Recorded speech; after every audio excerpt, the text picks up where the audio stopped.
How to restore the deleted contacts from the recycle bin. Hey guys, welcome back to the channel.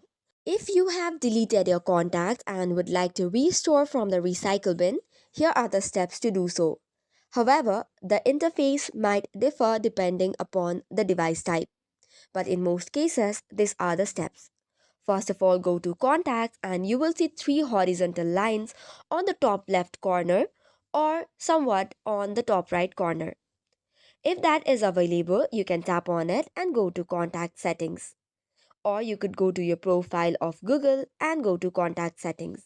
Here would be the trash option which you can tap on and tap on the deleted contact to restore it.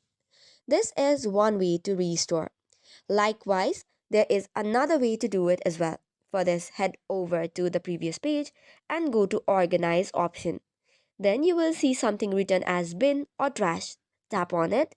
Here are all of the contacts that you have deleted. Tap on it and then tap on recover.